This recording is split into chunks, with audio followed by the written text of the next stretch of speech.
ফিলিস্তিন জিন্দাবাদ, জয় ফিলিস্তিনেরই হবে। দর্শক, আমাদের হাতে এসেছে সর্বশেষ ভয়ঙ্কর সব আপডেট, আন্তর্জাতিক সংবাদ। প্রথমেই জানিয়ে দিব সংবাদ শিরোনাম। আলহামদুলিল্লাহ, লোহিত সাগরে মার্কিন রণতরী লক্ষ্য করে ফের হুথিদের হামলা। এরপর জানিয়ে দিব মার্কিন ঘাঁটিকে পাল্টা হুমকি দিয়ে পরোক্ষ আলোচনা চায় ইরান। এদিকে এবার বাঁচার আশা নেই, ধ্বংসস্তূপে বসে গাজাবাসীদের শেষ বাক্য। এরপর জানিয়ে দিব ইউক্রেনের দক্ষিণাঞ্চলের পর এবার কিয়েভে রাশিয়ার বিমান হামলা। আরও জানিয়ে দিব গাজায় 24 ঘন্টায় 46 ফিলিস্তিনিকে হত্যা। সর্বশেষ জানিয়ে দিব পাক আফগান সীমান্তে নিরাপত্তা বাহিনীর গুলিতে নিহত 8। এতক্ষণ শুনছিলেন সংবাদ শিরোনাম, এবারে বিস্তারিত। তবে অনুরোধ থাকবে ভিডিওটিতে একটি লাইক করবেন এবং কমেন্ট করে জানিয়ে দিবেন কোন জেলা থেকে আপনি আমাদের এই ভিডিওটি দেখছেন। লোহিত সাগরে মার্কিন রণতরী লক্ষ্য করে ফের হুথিদের হামলা। মার্কিন আগ্রাসন ও গুরুত্বপূর্ণ অবকাঠামো ধ্বংসের প্রতিশোধ নিতে উত্তর লোহিত সাগরে USS Harry S Truman aircraft carrier ও এর এসকর্ট লক্ষ্য করে হামলা চালিয়েছে ইয়েমেনের হুথি বাহিনী। ইয়েমেনের সামরিক বাহিনীর মুখপাত্র ব্রিগেডিয়ার জেনারেল ইয়াহিয়া সারি জানিয়েছেন, কয়েক ঘন্টা ধরে চলা এই অভিযানে নৌ, ড্রোন ও ক্ষেপণাস্ত্র ইউনিট ব্যবহার করা হয়েছে। তিনি আরও বলেছেন, ইয়েমেনের ওপর মার্কিন আগ্রাসনের প্রতিক্রিয়ায় এই হামলা পরিচালনা করা হয়েছে। এর আগেও মার্কিন রণতরী লক্ষ্য করে হামলা চালিয়েছে হুথিরা। ইয়াহিয়া সারি বলেছেন, ইয়েমেনের নেতৃত্ব, জনগণ ও সশস্ত্র বাহিনী ধর্মীয়, নৈতিক এবং মানবিক দায়িত্ব হিসেবে ফিলিস্তিনি জাতিকে রক্ষা করতে প্রতিশ্রুতিবদ্ধ। মার্কিন ঘাঁটিকে পাল্টা হুমকি দিয়ে পরোক্ষ আলোচনা চায় ইরান। মার্কিন যুক্তরাষ্ট্রের সঙ্গে সরাসরি আলোচনার প্রস্তাব প্রত্যাখ্যান করেছে ইরান। তবে দেশটি জানিয়েছে, তৃতীয় পক্ষের মধ্যস্থতায় পরোক্ষভাবে আলোচনায় বসতে তারা আগ্রহী। একই সঙ্গে যুক্তরাষ্ট্রের ঘনিষ্ঠ মধ্যপ্রাচ্যের মিত্র দেশগুলোকে হুঁশিয়ারি দিয়েছে তেহরান, ইরানের বিরুদ্ধে হামলায় সহায়তা করলে তাদেরও পরিণতি ভোগ করতে হবে। রোববার 6 এপ্রিল ব্রিটিশ সংবাদ সংস্থা রয়টার্স তাদের প্রকাশিত এক প্রতিবেদন থেকে এ তথ্য জানা যায়। প্রতিবেদনে উল্লেখ করা হয়, ইরানের এক শীর্ষ কর্মকর্তা জানিয়েছেন, পারমাণবিক কর্মসূচি নিয়ে মার্কিন প্রেসিডেন্ট ডোনাল্ড ট্রাম্পের সরাসরি সংলাপের প্রস্তাব ফিরিয়ে দিয়েছে তেহরান। তবে ওমানের মাধ্যমে পরোক্ষ আলোচনা চায় তারা, কারণ ওমান দীর্ঘদিন ধরে ওয়াশিংটন ও তেহরানের মধ্যে বার্তাবাহকের ভূমিকা পালন করে আসছে। ওই কর্মকর্তা বলেন, পরোক্ষ সংলাপ ওয়াশিংটনের সদিচ্ছা যাচাইয়ের একটি উপায় হতে পারে। মার্কিন বার্তা ইতিবাচক হলে আলোচনা দ্রুত শুরু হতে পারে। তবে তিনি সতর্ক করে বলেন, এই পথ সহজ হবে না। ইরাক, কুয়েত, কাতার, সংযুক্ত আরব আমিরাত, বাহরাইন ও তুরস্কে অবস্থিত মার্কিন ঘাঁটিকে ঘিরে ইরান কড়া বার্তা দিয়েছে। কর্মকর্তার ভাষায়, ইরানের বিরুদ্ধে হামলায় এদের ভূখণ্ড বা আকাশসীমা ব্যবহার হলে তা শত্রুতা বলে বিবেচিত হবে এবং এর পরিণতি গুরুতর হবে।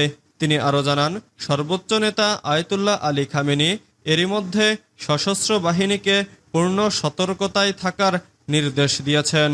গাজা ও লেবাননে চলমান যুদ্ধ, ইয়েমেনের সংঘাত, সিরিয়ায় উত্তেজনা এবং ইসরায়েল ইরান গোলাবিনিময়ের মধ্যে এই হুমকি আলোচনার মিশ্র বার্তা এসেছে। বিশেষজ্ঞদের মতে, এই পুরো অঞ্চল বিশ্বের জ্বালানি সরবরাহের জন্য গুরুত্বপূর্ণ এবং যে কোনো বড় সংঘাত বৈশ্বিক অর্থনীতিতেও প্রভাব ফেলতে পারে। এদিকে ইরানের মিত্র রাশিয়া স্পষ্ট জানিয়েছে, তেহরানের বিরুদ্ধে মার্কিন সামরিক হুমকি অগ্রহণযোগ্য। রুশ পররাষ্ট্র মন্ত্রণালয় সব পক্ষকে সংযত থাকার আহ্বান জানিয়েছে। এবার বাঁচার আশা নেই, ধ্বংসস্তূপে বসে গাজাবাসীর শেষ বাক্য। ফিলিস্তিনের অবরুদ্ধ গাজা উপত্যকায় ইসরায়েলের অবিরাম বোমাবর্ষণ এবং হামলার মধ্যে ফিলিস্তিনিরা সামাজিক যোগাযোগ মাধ্যমে নিজেদের শেষ বার্তা ও বিদায় চিঠি লিখে রেখেছে। তাদের আশঙ্কা, এবার তারা বাঁচবেন না। 2023 সালের অক্টোবর থেকে ইসরায়েলের হামলা শুরুর পর থেকেই গাজাবাসী একে অপরের সঙ্গে যোগাযোগ রাখতে এবং ইসরায়েলের আক্রমণ ও তাদের দৈনন্দিন জীবনযাপনের কথা বিশ্ববাসীকে জানাতে সামাজিক যোগাযোগ মাধ্যম ব্যবহার করে আসছেন। তবে গত 24 ঘন্টায় এক আতঙ্কের মধ্যে লেখা বার্তাগুলোর সংখ্যা বেড়েছে, যেখানে গাজার নাগরিকেরা মৃত্যু ভয় এবং হতাশা প্রকাশ করেছেন। বৃহস্পতিবার ৩ এপ্রিল গাজা উপত্যকায় ইসরায়েলের হামলায় অন্তত ১১২ ফিলিস্তিনি নিহত হন। গত ১৮ মার্চ থেকে যুদ্ধবিরতি লঙ্ঘন করে ইসরায়েলের হামলা পুনরায় শুরু হওয়ার পর এটিই ছিল সবচেয়ে ভয়াবহ দিন। একে অপরকে এই মুহূর্তে বাঁচার আশা নেই বলে মন্তব্য করে গাজাবাসীরা সামাজিক যোগাযোগ মাধ্যমে বার্তা পোস্ট করেছেন। যুক্তরাজ্য ভিত্তিক সংবাদ মাধ্যম মিডল ইস্ট আই এক প্রতিবেদনে এসব হৃদয় বিদারক বার্তার কথা তুলে ধরেছে। গাজার এক নারী নূরের পোস্ট করা ভিডিওতে দেখা যায় ধ্বংসস্তূপে পরিণত হওয়া একটি এলাকায় পাশের ভবনে ইসরায়েলি হামলা হচ্ছে, আর ভিডিওটির পটভূমিতে এক নারীর কান্নার শব্দ শোনা যায়।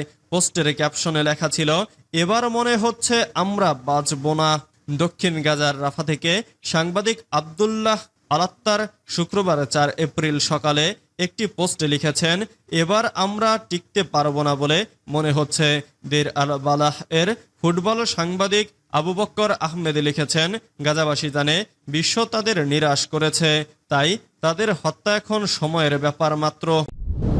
ইউক্রেনের দক্ষিণাঞ্চলের পর এবার কিয়েভে রাশিয়ার বিমান হামলা। ইউক্রেনের দক্ষিণাঞ্চলে ক্ষেপণাস্ত্র নিক্ষেপের একদিন না যেতেই দেশটির রাজধানী কিয়েভে হামলা চালিয়েছে রাশিয়া। রোববার ৬ এপ্রিল এ তথ্য জানিয়েছেন কিয়েভের মেয়র ভিটালি ক্লিটসকো। খবর আল জাজিরার। তিনি বলেন, রোববার ভোরে রাজধানীতে বিমান হামলার কারণে ৩ জেলার অনাবাসিক ভবনে আগুন লেগেছে এবং এতে অন্তত ১ জন নিহত ও ৩ জন আহত হয়েছে। পরে ফ্রিডম টেলিভিশন চ্যানেলের প্রতিবেদনে জানা যায়, একটি ব্যালিস্টিক ক্ষেপণাস্ত্র ইউক্রেনের রাষ্ট্রীয় বিদেশি সম্প্রচার সংস্থা এর সম্পাদকীয় কার্যালয়ের ভবনকে ক্ষতিগ্রস্ত করেছে। এর আগে দেশটির দক্ষিণে রাশিয়ার বিমান হামলায় কমপক্ষে ১ জন নিহত এবং বেশ কয়েকজন আহত হন। এছাড়া শনিবার ৫ এপ্রিল স্থানীয় সময় রাত ১০টার দিকে দক্ষিণ মাইকোলাইভ অঞ্চলে পৃথক ক্ষেপণাস্ত্র হামলায় বেশ কয়েকটি বাড়ি ক্ষতিগ্রস্ত হয় এবং ৪ জন আহত হয় বলে জানায় গভর্নর ভিটালি কিম। পাক আফগান সীমান্তে নিরাপত্তা বাহিনীর গুলিতে নিহত ৮। পাকিস্তান ও আফগানিস্তান সীমান্তের উত্তর ওয়াজিরিস্তানে বিদ্রোহীদের অনুপ্রবেশের চেষ্টা নস্যাৎ করেছে পাকিস্তানের নিরাপত্তা বাহিনী। পাকিস্তানের আন্তঃবাহিনী জনসংযোগ পরিদপ্তর জানিয়েছে, শনিবার রাতে পাক আফগান সীমান্তের উত্তর ওয়াজিরিস্তানের হাসানখেল এলাকায় অনুপ্রবেশের চেষ্টা করে বিদ্রোহীরা।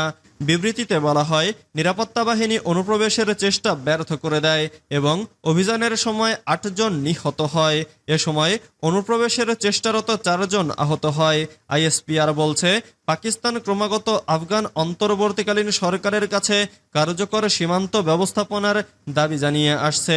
আশা করা যায় আফগান অন্তর্বর্তীকালীন সরকার তার দায়িত্ব পালন করবে। আইএসপিআর জানিয়েছে, আফগান সরকার পাকিস্তানের বিরুদ্ধে আফগান মাটি ব্যবহারের অনুমতি দেবে না বলে আশা করে পাকিস্তান। নিরাপত্তা বাহিনী তাদের সীমান্ত সুরক্ষিত করতে, এসব সন্ত্রাসবাদ নির্মূল করতে প্রতিশ্রুতিবদ্ধ।